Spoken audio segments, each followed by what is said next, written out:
হায় কি সর্বনাশ, সবকিছু জানে কিন্তু আরবি জানে না। কথা ঠিক কি না? আলিফ বা তা সা জিম হা খ, স্কুলগুলোতে এসব হয় না শিখ। ডাক দিয়া বলতেছো গো আল্লাহর ওলি, এই ছোট্ট ছেলেটার দুনিয়ার মধ্যে বাবা নাই, দুনিয়াতে আপন বলতে আর কেউ নাই, মা ছাড়া কেউ নাই। এই বাচ্চাটা এত নম্র ভদ্র, যেই মুহূর্তের ভিতরে মসজিদের মিনারের ভিতরে মুয়াজ্জিন আজান দেয়, আজানের আওয়াজটা শোনার সঙ্গে সঙ্গে এই বাচ্চা ছেলেটা আমার অজুর পানি আনার জন্য দৌড়াইয়া নদীর কিনারায় যায়। এই ছেলেটার আগে আর কেউ অজুর পানি আনতে যাইতে পারে না। ও সাগর দিঘি বেইলা অঞ্চলের মুসলমান, একটু দিলের কানটা লাগায় শুনেন না। ইসলামী শিক্ষা, দ্বীনের শিক্ষা বড় গুরুত্বপূর্ণ দামি জিনিস। ও মুসলমান মুরব্বী বাবারা, খুব ভালো কইরা মনে রাখবেন, আপনার সন্তানকে ডাক্তার বানাইবেন, ব্যারিস্টার বানাইবেন, ইঞ্জিনিয়ার বানাইবেন, কোনো সমস্যা নাই। কিন্তু একটা কথা ভালো কইরা মনে রাখবেন, দুনিয়ার যত শিক্ষা আছে রে মুসলমান, এই শিক্ষা অর্জন করানোর পর আপনার সন্তান দুনিয়ার অনেক কিছু দেখার যোগ্যতা অর্জন করলেও আল্লাহকে পাওয়া, রসুলকে আপন করে পাওয়া, এক কথায় জান্নাতে যাওয়ার রাস্তা কোনো মানুষ যদি দেখতে চায়, ওই মানুষটাকে কোরআন হাদিসের শিক্ষা ছাড়া, অর্থাৎ ইলমে দ্বীন শিক্ষা ছাড়া পৃথিবীর কোনো মানুষ জিন্দেগিতে কোনোদিন দেখতে পারবে না। কথা বলেন ঠিক কিনা? ভাইরা আমার, বন্ধুরা আমার, আরো বিষয়টা সুন্দর করে বুঝাবার জন্য একটু উদাহরণ আপনাদেরকে দেই। মানুষ কিন্তু বন্ধুরা আমার শিক্ষা দিয়ে অনেক কিছু দেখার যোগ্যতা অর্জন করতে পারে ভাইরা আমার, কিন্তু শিক্ষার ভিন্নতার কারণে বন্ধুরা আমার মানুষ চোখ দিয়ে যে দেখার যোগ্যতা অর্জন করে, এই যোগ্যতার মধ্যে দেখার মধ্যে ভিন্নতার তৈরি হয়ে যায়। অঞ্চলের নামটা কি? বেইলা চালা, ঠিক না ভাই? বেইলা বলা হয়, ঠিক না? এই বেইলা অঞ্চলের ভিতরে ভাইরা আমার যতদূর পর্যন্ত মাইকের আওয়াজ যায়, অনেক মা বোনেরা হয়তো ঘরের থেকে, বাড়ির থেকে বৈশা বৈশা নসিহত শুনতেছে, ঠিক না বেঠিক ভাই? মনে করেন এই অঞ্চলের একজন মহিলা, একজন মা, উনি সাধারণ কোনো মা নয়, 3টা সন্তান ওনার আছে। কয়টা সন্তান বলেন? কথা বলেন না কেন? কয়টা? 3টা সন্তান আছে। মনে করেন একজন সন্তান হলো ডাক্তার, আরেকজন হলো ব্যারিস্টার, আরেকজন হলো ইঞ্জিনিয়ার। ডাক্তার যেই ছেলেটা ভাইয়েরা আমার নর্মাল কোনো ডাক্তার নয়, ডাইরেক্ট এমবিবিএস কোনো এরকম নর্মাল ডাক্তার নয়, ডাইরেক্ট এফআরসিএস করা ডাক্তার। ব্যারিস্টার যিনি নর্মাল কোনো ব্যারিস্টার নয় ভাইয়েরা আমার, সংবিধান রচনাকারীও তিনি। আবার ইঞ্জিনিয়ার যে ছেলেটা আছে ভাইয়েরা আমার, নর্মাল কোনো ইঞ্জিনিয়ার নয়, চিফ ইঞ্জিনিয়ার যারে বলা হয়। ও মুসলমান, আপনারা বুঝে থাকলে একটু জবাব দেন, 3টা সন্তানই কোন অংশে কম শিক্ষিত না, সর্বোচ্চ মানের শিক্ষিত ভাইয়েরা আমার? সর্বোচ্চ শিক্ষিত না? মা যিনি আছে বড় ভাগ্যবতী মা, 3টা সন্তানই অত্যন্ত মহব্বত করে ভালোবাসে। এই 3 সন্তানের মধ্যে একজন যে ডাক্তার ছেলে আছে, একটু দেশের বাইরে থাকে, মা বাংলাদেশের ভিতরে থাকে, ব্যারিস্টার আর ইঞ্জিনিয়ারের বাসায়। টাকা পয়সার তো কোনো অভাব নাই, শহরের ভিতরে উন্নত মানের ক্লিনিকের মধ্যে মাকে নিয়ে যাওয়া হলো। তার কারণ হলো হঠাৎ করে মা একদিন অসুস্থ হয়ে গেছে ভাইয়েরা আমার। যখন ক্লিনিকের মধ্যে নিয়ে গেল বন্ধুরা আমার, ডক্টরকে দেখানোর পর ডাক্তার ডাক দিয়া বলল, গো মা আপনার কি হয়েছে? মা ডাক দিয়া বলতেছো, গো ডাক্তার সাহেব, আমার তো অনেকগুলা সমস্যা, এই সমস্যা সেই সমস্যা। ডাক্তার অনেকগুলা মেডিসিন লিখে দিল ভাইরা আমার, অনেকগুলা টেস্ট দিয়া রিপোর্টগুলা দেখা মেডিসিন লিখে দিল, ট্যাবলেট লিখে দিল, আর বলল, ওগো মা, ঔষধপত্রগুলা 14 দিন পর্যন্ত সেবন করেন, এরপর দেখা যাক কি কন্ডিশন হয়। মা তো ওষুধপত্র নিয়ে বাড়িতে চলে গেল। বন্ধুরা আমার, ভাইয়েরা আমার, ওষুধপত্রগুলা খায়, মোটামুটি ভালোই মনে হয়। 1 দিন 2 দিন সপ্তাহ যেদিন পার হয়ে গেল বন্ধুরা আমার, একদিন মা হঠাৎ করে ঘরের দরজাটা বন্ধ কইরা ঘরের ভিতরে বসে আছে ভাইয়েরা আমার। এমন মুহূর্তের ভিতরে মার কানের ভিতরে আওয়াজ ঢুকতেছে, মধুর কণ্ঠের ডাক, মায়া ভরা ডাক, আবেগময়ী ডাক। বন্ধুরা আমার, কি ডাক? সেই ডাক হচ্ছে মধুর কণ্ঠে কে যেন ডাকে, ওগো মা, দরজা খুলো মা, দরজা খুলো, মা যদিও দেখে নাই কিন্তু কণ্ঠ শুই নাই বুঝা ফেলছে এটা তো আমার ব্যারিস্টারের ডাক নয়, এটা তো আমার ইঞ্জিনিয়ারের ডাক নয়, এটা তো আমার ডাক্তার ছেলের ডাক। ওরে মুসলমান, একটা জবান বন্ধ রাখেন না, একটু জোরে বলেন না আল্লাহু আকবার। মা কেমনে বুঝলো ভাইরা আমার? আমার আসমান জমিনের মালিক আল্লাহ এমন এক কারিগর, এমন এক বানানেওয়ালা, তার ফ্যাক্টরিতে আমার আল্লাহ যত মানুষগুলারে বানাইছে ভাইয়েরা আমার, একজনকে কিন্তু পার্সোনাল কণ্ঠ দিয়া বানাইছে, একজনের কণ্ঠ কিন্তু আরেকজনকে দান করেন নাই। কথা ঠিক কিনা ভাইয়েরা আমার? এই জন্য মা যদিও দেখে নাই কিন্তু কণ্ঠ শুই নাই বুঝা ফেলছে এটা তো আমার ব্যারিস্টারের ডাক নয়, এটা তো আমার ইঞ্জিনিয়ারের ডাক নয়, এটা তো আমার ডাক্তার ছেলের ডাক। মা যখন দরজা খুলে দিল ভাইয়েরা আমার, দেখে দরজার মধ্যে ডাক্তার সন্তান দাঁড়ায় আছে। মা ডাইকা বলতেছে, কিরে বাবা হঠাৎ করে কই থেকে আসলা? সন্তান ডাক দিয়া বলে, ওগো মা তোমার অসুস্থতার কথা শুনলাম, তাই তো বিদেশ থেকে টিকিট কইরা তাড়াতাড়ি বাংলাদেশে চলে আসলাম তোমার একটা নজর দেখার জন্য। ওগো মা তোমার অসুস্থতার কি কন্ডিশন আমার একটু বলো না। মা মুস্কি হাসি দিয়া বলে, বাবারে ওষুধপত্র খাইতেছি, মোটামুটি ভালোই মনে হয়। ও মুসলমান ভাইয়েরা আমার, মুস্কি হাসি দিয়া মা ভালো হওয়ার কথা যতই বলুক না কেন, এতটুকুতেই কোনো ডাক্তার ছেলে খুশি হবে নাকি ভাইয়েরা আমার? খুশি হয়ে যাবে? ও যেহেতু ডাক্তার হয়েছে ভাইয়েরা আমার, ডাক দিয়া বলতেছে, গো মা ডাক্তার তোমাকে কে ওষুধ লিখেছিল? প্রেসক্রিপশনটা আমার একটু দেখাও না মা, দেখাও না। যখন প্রেসক্রিপশনটা বাহির কইরা ডাক্তার ছেলের হাতের মধ্যে দিছে ভাইয়েরা আমার, ডাক্তার ছেলে একবার মাত্র তাকাইয়া দেখে বাংলাদেশি ডাক্তার তারে অনেকগুলা টেস্ট দিয়াছিল। ডাক দিয়া বলতেছে, রে মা তোমারে তো অনেকগুলা টেস্ট দিয়েছিল, রিপোর্টগুলা কোথায় রাখছো গো মা? মা বলতেছে, কেন বাবা রে, ওই তো তুষকের নিচেই রাইখা দিছি। তুষকের নিচ থেকে সমস্ত রিপোর্টগুলা বাহির কইরা একটা একটা কইরা রিপোর্ট দেখা শুরু কইরা দিছে। দেখতে দেখতে যখন ভাইয়েরা আমার এক্সরের ফিল্ম যেটা আছে, আমি আপনি যদি ক্লিনিকের মধ্যে যাই, ওই এক্সরের ফিল্ম যেটা আছে বন্ধুরা আমার প্লাস্টিকের মতো দেখা যায়। এক্সরে করার পর দেয় কি দেয় না ভাইয়েরা আমার, এটা কিন্তু আলোর দিকে ধইরা রিপোর্ট করা লাগে, দেখা লাগে বন্ধুরা আমার। ডাক্তার ছেলে একবার মাত্র বন্ধুরা আমার ওই রিপোর্টটারে আলোর দিকে একবার মাত্র ধরছে ভাইয়েরা আমার, একটাবার মাত্র ধইরা ডাক দিয়া বলতেছে, ওগো মা তোমার তো একটা সমস্যা হয়ে গেছে। বলে কি হয়েছে? কয় আমি তো দেখতেছি তোমার গল ব্লাডারের ভিতরে পাথর দেখা যায়। ভাইরা আমার, বন্ধুরা আমার, এই রিপোর্টটা কিন্তু ডাক্তার ছেলে দেখার আগে আরো যে দুই সন্তান ব্যারিস্টার আর ইঞ্জিনিয়ার আছে, মনে আছে তো আপনাদের? মনে আছে? মনে আছে? কমপক্ষে 20 বার করে দেখছে কিন্তু পাথর খুঁজা পায় নাই।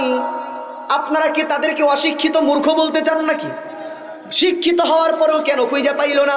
ওই যে আপনাদেরকে বলছি, মনে আসেনি? মানুষ তো শিক্ষা দিয়া অনেক কিছু দেখতে পারে ভাইয়েরা আমার, কিন্তু শিক্ষার ভিন্নতার কারণে, শিক্ষাঙ্গনের ভিন্নতার কারণে, সাবজেক্টের ভিন্নতার কারণে মানুষের চোখের মধ্যে দেখার ভিন্নতা তৈরি হয়। আওয়াজ দিয়া বলেন কথা ঠিক কিনা ভাইয়েরা আমার, বন্ধুরা আমার, কোন মানুষ যদি একজন রোগীর দেহের রোগ নির্ণয় করতে চায়, কোন মানুষ যদি রোগীর দেহের পাথর নির্ণয় করতে চায়, কোন মানুষ যদি রোগীর দেহের কাটা চিরা ফাড়া যদি শনাক্ত করতে চায়, ও মুসলমান যুবক ভাইরা, মুরব্বী বাবারা, ভালো করে শুনেন, ওই মানুষটাকে কিন্তু ব্যারিস্টারি গিরি করলেই হবে না। ঠিক না বেঠিক? আওয়াজ দিতে হবে আমার সাথে, ঠিক না বেঠিক? ওই মানুষটাকে ইঞ্জিনিয়ার গিরি করলেও হবে না। ঠিক না বেঠিক? ওই মানুষটাকে অর্জন করতে হবে মেডিকেল সায়েন্সের শিক্ষা। কথা ঠিক কিনা ভাইরা আমার?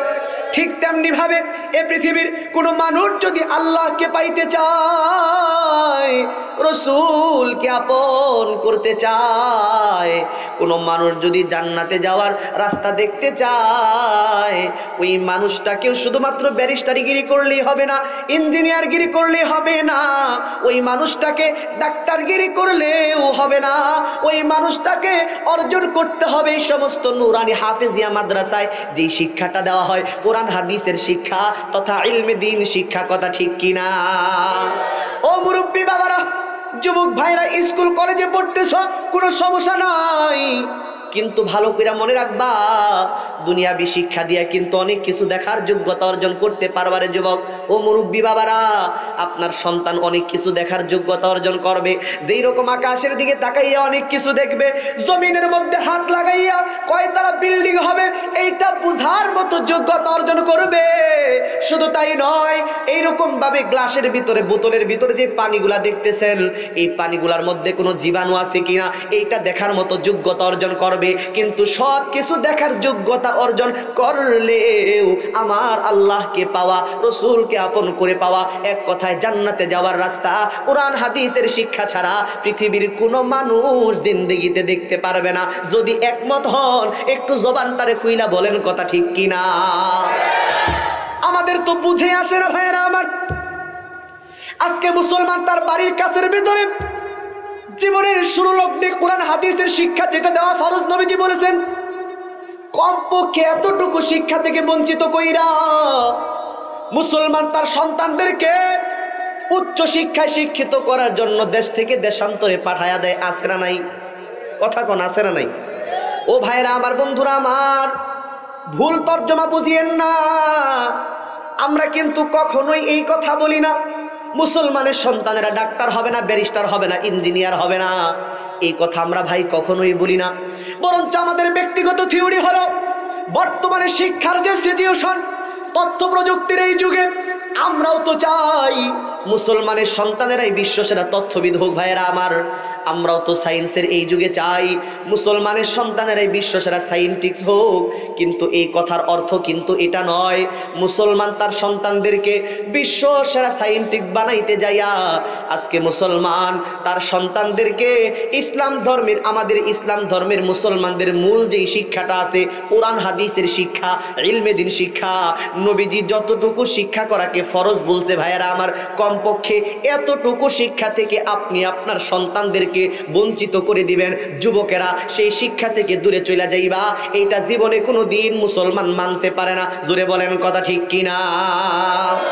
এরে যুবক ভাইয়েরা, আজকে বিএ পাস করছো, এমএ পাস করছো, কত শিক্ষা তোমার আছে রে যুবক, কিন্তু দুঃখ নিয়ে বলতে হয় মুসলমানের সন্তান যুবক বয়স তো 25-30 হয়ে গেল, আজও পর্যন্ত দুনিয়ার শিক্ষা অর্জন করলা, এখনো পর্যন্ত কুরআনুল কারীমের সূরাতুল ফাতিহাটা শুদ্ধ কইরা পড়তে পারো না, এমন যুবক আছে না নাই? এজন্যই মাঝে মাঝে আমি বলি, আজকে একটু বলতে চাই, রাগ করবেন আপনারা? এই যুবক রাগ করবা তোমরা? BRMA পাস, হাই কি সর্বনাশ, BRMA পাস, হাই কি সর্বনাশ, সব কিছু জানে কিন্তু আরবি জানে না। কথা ঠিক কিনা? আলিফ বা তা সা জিম হা খ, স্কুলগুলোতে এসব হয় না শিখা। কথা ঠিক না ঠিক? কোরআন হাদিস যায় না জানা, হালাল হারাম হয় না মানা। ঠিক কিনা? ঘুমাইছেন আপনারা? তাহলে আপনাদের মধ্যে তো কোনো আওয়াজ নাই।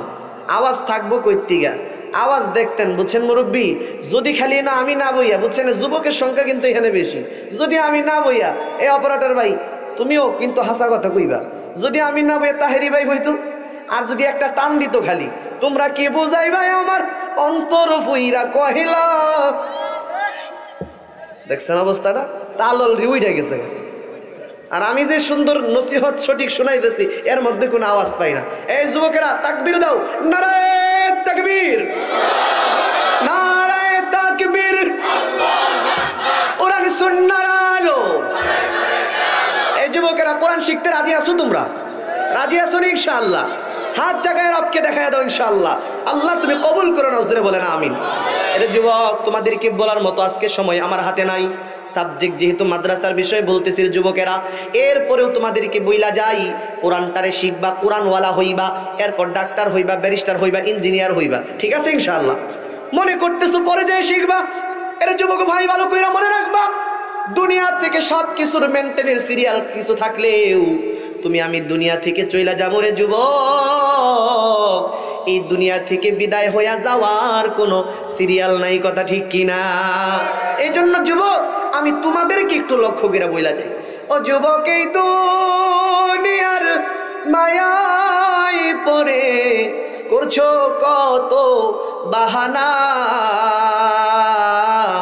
এ যে নয় ভাই আসল বাড়ি, কবর যে ভাই আসল ঠিকানা। কথা ঠিক কিনা? বন্ধু বান্ধব যারাই ছিল একে একে সব হারালো, তুমি আমি কেউ রব না, তুমি আমি কেউ রব না, দিতে হবে রওয়ানা। এ যেনই ভাই আসল বাড়ি, কবর যে ভাই আসল ঠিকানা। আর কত কাল দিবি ফাঁকি, সময় যে ভাই নেই যে বাকি, আজরাইল তো লইবে ডাকি, আজরাইল তো লইবে ডাকি, কারো মানা তো শুনবে না। এ যেনই ভাই আসল বাড়ি, কবর যে ভাই আসল ঠিকানা। এ যেনই ভাই আসল বাড়ি, কবর যে ভাই আসল ঠিকানা। ও যুবক এই দুনিয়ার মায়ায় পড়ে করছো কত বাহানা, এ যেনই ভাই আসল বাড়ি, কবর যে ভাই আসল ঠিকানা। এই জন্য যুবক ভাইরা আজকে নিয়ত করছো তো ইনশাআল্লাহ জানালে শিক্ষিত হইমু, ডাক্তার ব্যারিস্টার হইমু, কিন্তু কোরআন হাদিসের শিক্ষা যতটুকু নবীজি করতে ফরজ বলছেন কমপক্ষে এতটুকু শিখবো ইনশাআল্লাহ। যুবকেরা রাজি আছো? কোন কোন যুবকেরা নিয়ত করছো হাত জায়গায় মালিককে দেখায়া দাও। আল্লাহ তুমি আমাদেরকে কবুল করো। জোরে বলেন আমিন। আরো জোরে বলেন না আমিন। ভাইরা আমার, বন্ধুরা আমার, এবার কি সংক্ষিপ্ত আলোচনা দ্বারা আপনাদেরকে কি বুঝাইলাম আমি? যেই কথাগুলা ভাঙ্গাচারা বললাম একটু বুঝে থাকলে বলুন তো দেখি, তাহলে আমাদের জীবনে কোরআন হাদিস শিক্ষা করার দরকার আছে না নাই? অর্থাৎ বিহি ওয়াসাল্লাম মান সালাকা তরিকান ইয়ালতামিসু ফীহি ইলমান সাহালাল্লাহু লাহু বিহি তরিকান ইলাল জান্নাহ। একবার জোরে বলেন না সুবহানাল্লাহ। রাসূল বললেন, উম্মতেরা শোনো, যদি দিন শিখার জন্য, ইলমে দিন শিখার জন্য পথ চলো, আল্লাহ পাক রব্বুল আলামিন তোমাদের জন্য জান্নাতের রাস্তাটা সহজ করে দিবেন। সুবহানাল্লাহ। ভাইরা আমার, বন্ধুরা আমার, শুধু তাই নয়, ও মুরব্বী বাবারা, সন্তান বা নাতি নাতৃকে এই মাদ্রাসায় ভর্তি করাইছেন, সকাল বেলায় মাদ্রাসায় হাইটা হাইটা যায়, তালিবুল ইলম বলা হয়। এই বাচ্চাগুলার কত দাম! শুধু বাচ্চারা নয়, যারা দিন শিখে আমল করে, ইলমে দিন শিক্ষা করে, তাদেরকেই তো তালিবুল ইলম বলা হয়। সেটা মুরব্বী আপনিও হইতে পারেন, যুবক তুমিও হইতে পারো, তোমার ছোট ভাইকে ভর্তি করাইছো, সেও হতে পারে, মা বোনেরাও হতে পারে।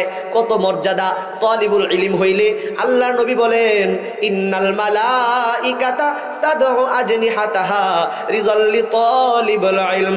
নিশ্চয় নিশ্চয় নূরের তৈরি ফেরেশতারা তালিবুল ইলমদের খুশির জন্য তাদের পায়ের নিচে নূরের পাখাগুলা বিছাইয়া দেয়। একবার জোরে বলেন না সুবহানাল্লাহ। ভাইরা আমার, বন্ধুরা আমার, শুধু তাই নয়, আল্লাহর নবী ঘোষণা করেছেন, যদি কোরআনওয়ালা হইতে পারেন মুসলমান ইমানদার, সিনার মধ্যে যদি কোরআনকে ধারণ করা যায়, কোরআনওয়ালাদের জন্য, আলেমে দ্বীনদের জন্য, শুধু তাই নয়, তালিবুল ইলম যারা, তাদের জন্য আসমানের নূরের তৈরি ফেরেশতারা দোয়া করে। মজার কথা শুনেন, নূরের তৈরি ফেরেশতারা দোয়া করে ভাইয়েরা আমার। শুধু তাই নয়, এমনকি ঘরতের পিপিলিকা যেগুলো আছে এগুলাও দোয়া করে। ওই যে সমুদ্রের ভিতরে মাছ যেগুলো আছে, সমস্ত মাছগুলাও একজন তালিবুল ইলম বান্দা, কোরআনওয়ালা, একজন আল্লাহওয়ালা, একজন কোরআনওয়ালা বান্দা, আলেম হাফেজদের জন্য সব সময় আমার রবের কাছে দোয়া করতে থাকে। বলেন সুবহানাল্লাহ। তাহলে বলেন, ফজিলত আছে না নাই? সবাই বলেন, আছে না নাই? কম না বেশি? সম্মান আছে না নাই? দুনিয়ার মধ্যেও সম্মান আছে, আখিরাতের ময়দানেও সম্মান আছে। ও মুসলমান, দিন শিখলে যে ফেরেশতারাও দোয়া করে, নবীজির হাদিস। ভাইয়েরা আমার, এই হাদিসটা আমি আপনাদেরকে আরো সুন্দর কইরা বুঝাবার জন্য অতীত যুগের ইতিহাস থেকে ছোট্ট একটা ঘটনা বলি, আমি আমার বয়ান শেষ করে দিব ইনশাআল্লাহ। কষ্ট হইতেছে আপনাদের? জুনায়েদ বাগদাদী রহমাতুল্লাহি আলাইহি অনেক বড় একজন বুজুর্গ মানুষ ছিল। এই জুনায়েদ বাগদাদী রহমাতুল্লাহি আলাইহি উনি বলেন, আমি একদিন আমার পীর উস্তাদ সাররে সাখতি রহমাতুল্লাহি আলাইহি দরবারের মধ্যে বসা ছিলাম।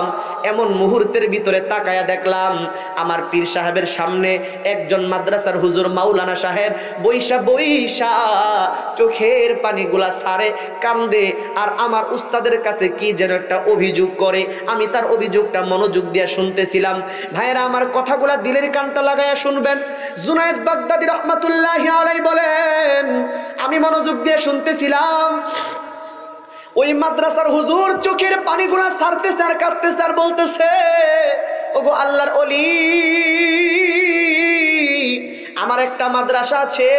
আমার মাদ্রাসাটা হইল ইরাকের দিজলা নদীর পারে। আমার এই মাদ্রাসার ভিতরে ছোট্ট ছোট্ট বাচ্চারা আল্লাহর কোরআন মুখস্থ করে। এই ছোট বাচ্চাদের মধ্য থেকে এমন একটা ছোট্ট বাচ্চা ছিল, বয়স মাত্র 7-8 বছর, কিন্তু তার সিনার মধ্যে রবের কুদরতি জবানের 30 পারা কোরআনুল কালামটা জমে গেছে। বলেন সুবহানাল্লাহ। মাদ্রাসার হুজুর কাঁদতেছে আর কথাগুলা বলতেছে। ভাইরা আমার, বন্ধুরা আমার, ডাক দিয়া বলতেছে, গো আল্লাহর ওলি, এই ছোট্ট ছেলেটার দুনিয়ার মধ্যে বাবা নাই, দুনিয়াতে আপন বলতে আর কেউ নাই, মা ছাড়া কেউ নাই। এই বাচ্চাটা এত নম্র ভদ্র, যেই মুহূর্তের ভিতরে মসজিদের মিনারের ভিতরে মুয়াজ্জিন আজান দেয়, আজানের আওয়াজটা শোনার সঙ্গে সঙ্গে এই বাচ্চা ছেলেটা আমার অজুর পানি আনার জন্য দৌড়াইয়া নদীর কিনারায় যায়। এই ছেলেটার আগে আর কেউ অজুর পানি আনতে যাইতে পারে না। মাদ্রাসার হুজুর চোখের পানিগুলা ছাড়ে আর বলে,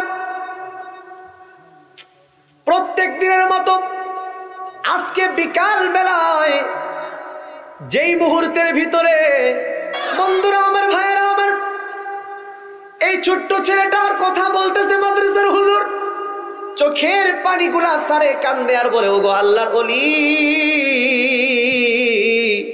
প্রত্যেক দিনের মতো আজকে ফজর আজান যখন হয়ে গেল, এই বাচ্চা ছেলেটা আমার অজুর পানি আনার জন্য বদনাটা লইয়া নদীর কিনারার দিকে রওনা করে দিল।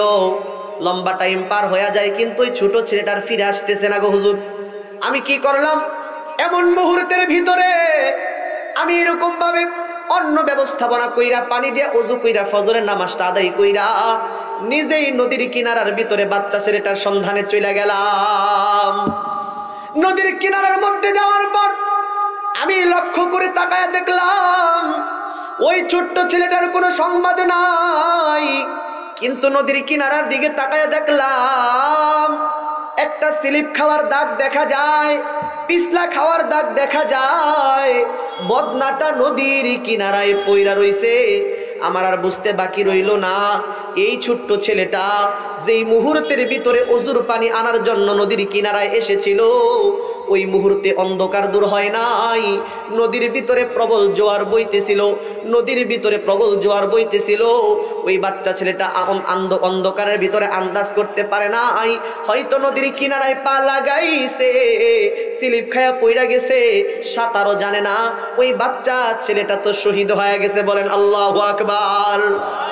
আল্লাহর ওলি ডাইকা বলতেছে, ও মাদ্রাসার হুজুর, আমার কাছে কান্দা কাটি কইরা কোনো লাভ নাই, মৃতকে জিন্দা করার মতো কোনো শক্তি ক্ষমতা আমার কাছে নাই। মাদ্রাসার হুজুর ডাক দিয়া বলে, ওগো আল্লাহর ওলি, মৃতকে জিন্দা করার জন্য আপনার কাছে আসি নাই, ছোট্ট একটা আবেদন লইয়া আপনার দরবারে আসছি। আমি জানি আপনি মৃতকে জিন্দা করতে পারবেন না, কারণ সমস্ত কুদরতের ক্ষমতার মালিক একমাত্র একজন, তিনি হলেন আমার আল্লাহ। কথা ঠিক না বেঠিক? তিনি কে? একটু জোরে বলেন কে? আর একটু আওয়াজ দিয়া বলেন না, আমাদের মালিক কে? হায়াতের মালিক কে?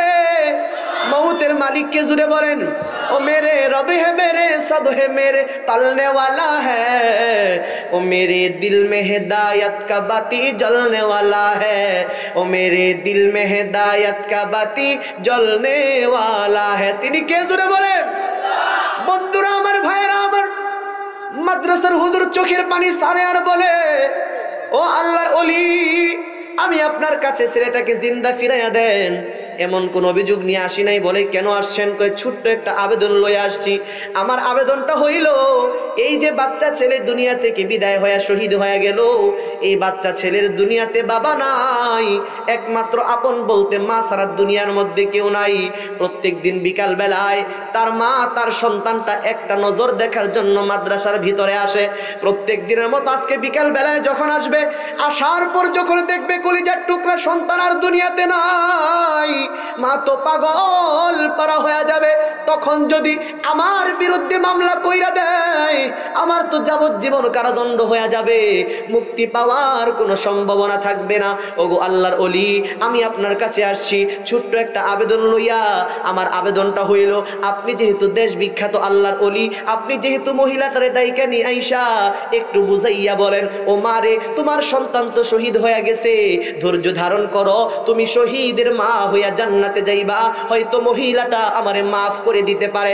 এই আবেদনটুকু লইয়া আপনার কাছে আসছি। বন্ধুরা আমার, ভাইরা আমার, এই কথা বলার পর আল্লাহর ওলি ডাক দিয়ে বলতেছে, ও মাদ্রাসার হুজুর, আপনি কি সেই মহিলার বাড়ি চিনেন কিনা? বলে হ্যাঁ চিনি। কয় ডাইকা নিয়ে আসেন। যখন ডাকার জন্য সেই বাড়িতে চলে গেল, ভাইরা আমার, মহিলার ঘরের পাশে যাইয়া মাদ্রাসার হুজুর বলে, ও আব্দুর রহমানের মা বাড়িতে আসেননি? মহিলাটা ডাইকা বলে, কে গো বাবা? মাদ্রাসার হুজুর বলে, আমি তো আপনার সন্তানের উস্তাদ বলতেছি। মহিলাটা ডাক দিয়া বলে, আপনি কেন আসছেন? বলে, আল্লাহর ওলি সাররে সাখতি রহমাতুল্লাহি আলাইহি আপনারে সালাম জানাইছেন, চলেন না তার দরবারে একটু চইলা যাই। মহিলাটা বুরকা পইরা পর্দা পরিহিত অবস্থায় আল্লাহর ওলির দরবারে চলে গেল। আল্লাহর ওলি ডাক দিয়া বলতেছে, রে মা, তোমার স্বামী কোথায়? মহিলাটা ডাক দিয়া বলে, ওগো আল্লাহর ওলি, স্বামী আমার নাই, দুনিয়া থেকে বিদায় হয়ে গেছে। বলে, সন্তান আদি কয়জন? কয় একটা মাত্র সন্তান, আর আপন বলতে দুনিয়াতে সন্তান আদি বলতে কেউ নাই। আল্লাহর ওলি ডাইকা বলে, ওরে মা, একমাত্র কলিজার টুকরা সন্তানকে স্কুল কলেজ ভার্সিটিতে না পড়াইয়া মাদ্রাসায় কেন ভর্তি করাইলা রে মা? মহিলাটা চোখের পানি সারে কান্দে আর বলে, ওগো আল্লাহর ওলি, স্বামী আমার দুনিয়া থেকে আমার আল্লাহ অল্প সময়ের ভিতরেই দুনিয়া থেকে বিদায় নিয়ে নিছেন। ওই দুনিয়ার কোনো মোহাব্বত আমার অন্তরের ভিতরে নাই। জোরে বলেন না আল্লাহু আকবার। এই দুনিয়ার কোনো মোহাব্বত আমার অন্তরের ভিতরে নাই। কিন্তু কোন ওয়াজ মাহফিলের ভিতরে শুনলাম, মাওলানা সাহেবরা হাদিসের ভিতরে শোনায়, নবী নাকি ঘোষণা করেছেন, সন্তানকে যদি হাফেজে কোরআন বানানো হয়, ওই সন্তানের বাবা মা নাকি নূরের মুকুট মাথায় লইয়া জান্নাতের ভিতরে যায়। মনের মধ্যে বড় নিয়ত লইয়া সন্তানটারে মাদ্রাসায় ভর্তি করাইলাম। কলিজার টুকরা সন্তানকে হাফেজ বানাইয়া হাফেজে কোরআনের মা হইয়া জান্নাতে যাইতে চাই। একবার চিৎকার মেরে বলেন না সুবহানাল্লাহ। একটু মোহাব্বত নিয়ে জিকির করি, লা ইলাহা ইল্লাল্লাহ।